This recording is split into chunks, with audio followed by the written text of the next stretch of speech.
มาพี่น้องกราบทักทายสบายดีและสวัสดีเด้อพ่อแม่พี่น้องกันเบิดสุขสู่คนเนาะบ่ว่าสิอยู่ฝั่งไทยฝั่งลาวหรือต่างประเทศก็ยินดีต้อนรับเข้าสู่ส่องคำบาดชาแนลเด้อพี่น้องเด้อมื้อนี้คำบาดก็มาเก็บกวาดขยะเอ้ามาเจอทีมงานอยู่นี่โอ้ยนางกินอิ่มเลยกันเอามาใส่นะ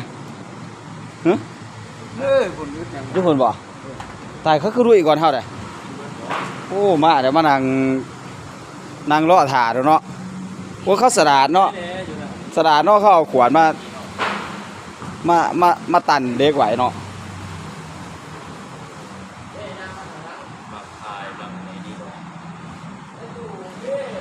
เมื่อนี้ทีมงานมาเก็บกวาดไม้เนาะ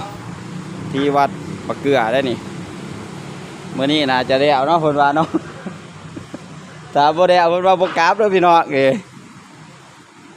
แต่ก็เจ้าอาวาสก็บ่ให้กราบคือกันถ้าบ่ได้เอาอยู่ในนี้เพิ่นบอกว่าให้นอนอยู่พี่เด้อพรุ่งนี้ทำต่ออีก กราบบ่ได้เอาก็กราบคือเก่าเนาะกุฏินี่เพิ่นสร้างมาประมาณ100 กว่าปีแล้วเพิ่นว่าเจ้าอาวาสเพิ่นว่าเนาะพี่น้องเนาะนี่อยู่เขตจอมทองเลยนี่กุฏิใกล้ก็ถนนเลยนี่ดิทีมงานมาหมางเนาะอันนี้ก็เป็นห้องน้ำเนาะหมางมากเกือบเบิดเกือบหมดเลยเนาะแบบว่ามันเก่ามันผุ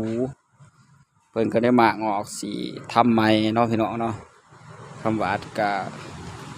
แต่ก็ทีมงานน้องมื้อนี้มาดุยเนาะอันนี้เป็นกุฏิกอเลยกับผูคือกันเนาะกุฏิกอเพราะว่าเพิ่นว่าเพิ่นสิสร้างใหม่ติดเท่ากันนี่เนาะเฮ็ดเป็นกอ2 สันด้วยกันอันนี้มัน2 สันด้วยกันแต่ว่ามันต่ำกว่าเนาะอันนี้สร้างก่อนอันนั้นสร้างน้ำดังเนาะมันก็ได้ต่ำ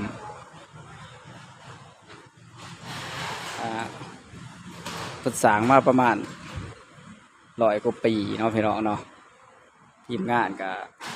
เริ่มทยอยขึ้นมาแล้วมาเก็บกวาดเอาไม้ลงเนาะพี่น้องใครเห็นคลิปนี้แล้วก็จะลืมเนาะเมนเข้ามาเป็นกำลังใจให้ทีมงานนี่เด้อพี่น้องเด้อทีมงานมงคลการสร้างเนาะฝนมาลุยเต็มที่แล้วมื้อนี้มีฝนน้ำอีกได้นี่เห็นบ่พี่น้องฝนตกอีกเนาะคำบาดแต่ทีมงานก็มาลือแต่วันแรกเล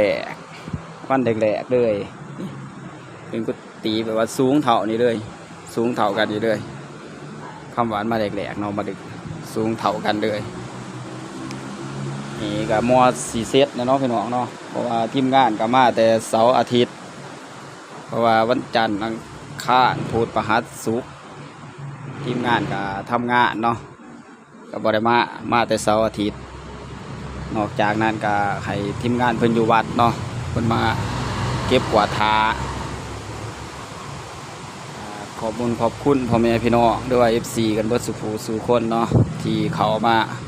กดติดตามช่อง YouTube คำบาดเนาะตอนนี้ช่อง YouTube คำบาดก็สิฮอด1,000เด้อพี่น้องเด้อสิสร้างได้แล้วเนาะเหลือแต่ผู้ติดตามเนาะพี่น้องเนาะพอได้เห็นคลิปเลยแล้วก็จะลืมเนาะกดติดตามกดไลค์กดแชร์คอมเมนต์กันเขามาเด้อเพื่อเป็นกำลังใจให้คำบาดได้ทำคลิปต่อไปเนาะพี่น้องเนาะทำคลิปต่อไปให้พ่อแม่พี่น้องเขาได้หาไปส้มให้เอาบุญใหญ่มาฝากพ่อแม่พี่น้องกันเพื่อสู่คนเด่นถ้าว่าพ่อแม่พี่น้องเขา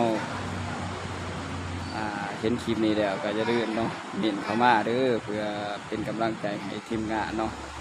คำว่าก็สิได้จบคลิปไปก่อนเด้อก็ใครที่เขามาส่งคลิปนี้เดียวขอทุกทานเนาะได้บุญกันได้หลายเด้อปรารถนาสิ่งใดก็ขอให้สมความมุ่งมั่นปรารถนาเนาะคำว่าก็สิได้จบคลิปไปแล้วก็สิกราบคำว่าสบายดีและสวัสดีเด้อพ่อแม่พี่น้องกันเพื่อสู่คนเนาะ